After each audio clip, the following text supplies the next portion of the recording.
علی خامنائی آپ کے خون کو سلام، آپ کے خاندان کو سلام۔ 86 سالہ بزرگ بھی شہید، 16 مہینے کی بچے بھی شہید، ہماری ماں، ان کی وائف وہ بھی شہید، ان کا داماد بھی شہید، اور شہیدوں پہ شہید۔ لیکن افسوس کی بات ہے کہ جو 170 بچیاں شہید ہوئی ہیں، میں مناسب سمجھتا ہوں کہ میں اپنے ملک کے وزیر اعظم سے بصد احترام یہ بات رکھوں کہ آپ نے جس بھی سوچ کے ساتھ ٹرمپ کے لیے فیصلہ کیا تھا کہ اس کو نوبیل پیس پرائز کے لیے نامینیٹ کریں، مجھے امید ہے میری یہ بات کاٹی نہیں جائے گی، یہ میوٹ نہیں کی جائے گی۔ میں انہیں پاکستان کے اندر رہتے ہوئے یہ بات کر رہا ہوں، جس کے ہاتھ پہ مسلمانوں کے ایک عظیم لیڈر کا خون ہے وہ سب کو چھو سکتا ہے، وہ امن کا پیغمبر نہیں ہو سکتا، وہ امن کا نمائندہ نہیں ہو سکتا۔ ایپسٹین فائل والے ہمیں بتائیں گے بزرگوں کی اور بچوں کی حرمت کیا ہے۔ وزیر اعظم صاحب ابھی تک نہیں بولے، وزیر اعظم صاحب بتائیں کہ وہ کہاں کھڑے ہیں، پاکستان کو کہاں دیکھنا چاہتا ہوں۔ میری بات یاد رکھیے، آپ کا ایسٹرن بارڈر تو غیر محفوظ تھا ہی، اس حکومت کی غلط پالیسیز کی وجہ سے آپ کا ویسٹرن بارڈر غیر محفوظ ہو گیا۔ وہ قبائل جو بغیر وردی کے آپ کے سپاہی تھے، ان قبائل کی بچیاں، ان کے گھر اس وقت توپوں کے نشانے پہ ہیں۔ وہ افغان جس کے لیے آپ ہی کے سابق وزیر اعظم نے یہاں پہ 2 بار امت مسلمہ کو کھٹا کیا، اور میں تو افغانستان کو بھی کہنا چاہتا ہوں، آپ کیا کر رہے ہیں؟ آپ اپنے آپ کو بھارت اسرائیل سے دور کیجئے۔ آپ کو تو پاکستان کا دائیں ہاتھ بننا ہے، کیونکہ پاکستان کلمہ طیبہ کے نام پہ بنا۔ میں تجھ کو سکھاؤں میں تقدیر امم کیا ہے، شکر کریں کہ کسی نے یہاں وہ ایٹم بم بنا دیا تھا، ورنہ ہم بھی فارغ ہوتے۔ کہ تجھ کو سکھاؤں میں تقدیر امم کیا ہے، شمشیر و ثنا اول طاؤس رباب آخر۔ 5 منٹ کر دے سر، خیر 1 منٹ اپنی سواب 5 منٹ مہربانی۔ بسم اللہ الرحمن الرحیم، اللہم صلی علی محمد وعلی آل محمد۔ وطن کی فکر کرنا داں مصیبت آنے والی ہے، وطن کی فکر کرنا داں مصیبت آنے والی ہے، تیری بربادیوں کے مشورے ہیں آسمانوں میں۔ آپ کیا سمجھتے ہیں کہ کیا صرف ایران نشانہ ہے؟ ایران بہانہ ہے، پاکستان نشانہ ہے۔ آج سے بہت سال پہلے اسرائیل ہی کے وزیر اعظم ڈیوڈ گورین نے پیرس میں یہ بات کی تھی۔ پچھلے دنوں ہمارے اپوزیشن لیڈر اچکزئی صاحب نے بھی ان کا ذکر کیا، تو میں گورین کے اس بیان کا صحیح حوالہ یہاں دے دوں۔ اس نے پیرس میں سوربون یونیورسٹی میں یہ کہا تھا کہ پاکستان ہمارا نظریاتی جواب ہے، اور یہ ہمارے حلیف ملک، دوست ملک بھارت کو توڑ کے بنایا گیا۔ یہ تعلق ہے بھارت کا اور اسرائیل کا۔ الٹیمیٹلی خدا نخواستہ اگر ایران کو نقصان پہنچتا ہے تو یہ نقصان پھر پاکستان کا ہوگا۔ اگر کسی کا یہ خیال ہے کہ یہ حملہ شیعہ اسلام پہ ہے، یہ حملہ اسلام پہ ہے، اسلام میں نہ شیعہ ہے نہ سنی ہے۔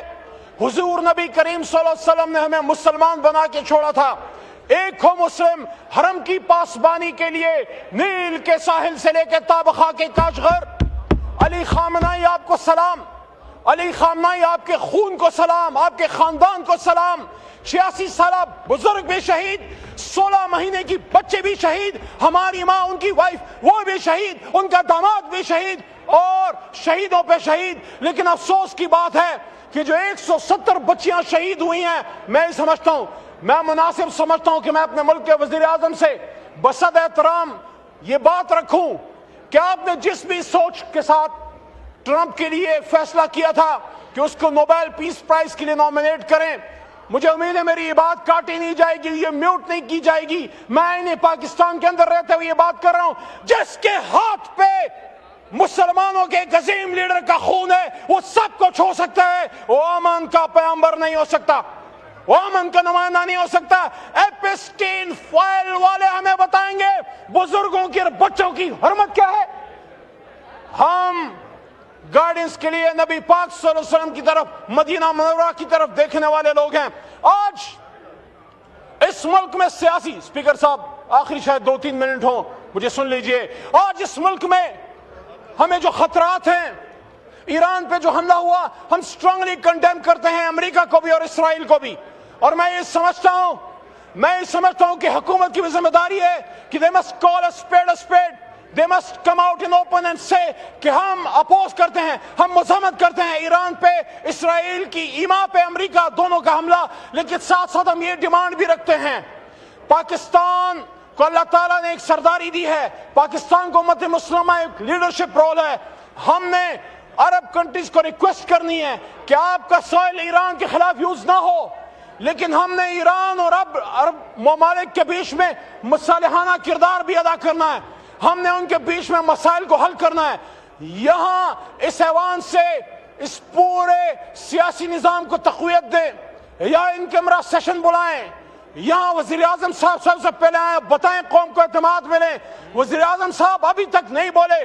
وزیر اعظم صاحب بتائیں کہ وہ کہاں کھڑے ہیں, پاکستان کو کہاں دیکھنا چاہتا ہوں. میری بات یاد رکھیے, آپ کا ایسٹرن بارڈر تو غیر محفوظ تھا ہی, اس حکومت کی غلط پالیسیز کی وجہ سے آپ کا ویسٹرن بارڈر غیر محفوظ ہو گیا. وہ قبائل جو بغیر وردی کے آپ کے سپاہی تھے, ان قبائل کی بچیاں, ان کے گھر اس وقت توپوں کے نشانے پہ ہیں. وہ افغان جس کے لیے آپ ہی کے سابق وزیر اعظم نے یہاں پہ 2 بار امت مسلمہ کو اکٹھا کیا. اور میں تو افغانستان کو بھی کہنا چاہتا ہوں, آپ کیا کر رہے ہیں؟ آپ اپنے آپ کو بھارت اسرائیل سے دور کیجئے. آپ کو تو پاکستان کا دایاں ہاتھ بننا ہے, کیونکہ پاکستان کلمہ طیبہ کے نام پہ بنا. لیکن آخری بات اسپیکر صاحب, آخری بات, اگر ہم سمجھتے ہیں کہ ہم اس ملک میں بغیر قومی یکجہتی کے ان چیلنجز کا سامنا کر لیں گے تو ممکن نہیں ہے. قومی یکجہتی کے لیے آپ ملک کے سابق وزیر اعظم عمران خان صاحب تک ہمیں رسائی دیں اور ان کو باہر لے کے آئیں, اور عمران خان, میاں نواز شریف, فضل الرحمان صاحب, شکزئی صاحب, یہ سارے اکابرین بیٹھیں, اور بلاول صاحب یا زرداری صاحب, اور پھر مضبوط فیصلے کریں. اس شعر کے ساتھ اجازت چاہتا ہوں کہ میں تجھ کو سکھاؤں میں تقدیر امم کیا ہے. شکر کریں کہ کسی نے یہاں وہ ایٹم بم بنا دیا تھا, ورنہ ہم بھی فارغ ہوتے. کہ تجھ کو سکھاؤں میں تقدیر امم کیا ہے, شمشیر و ثنا اول طاؤس رباب آخر. شکریہ.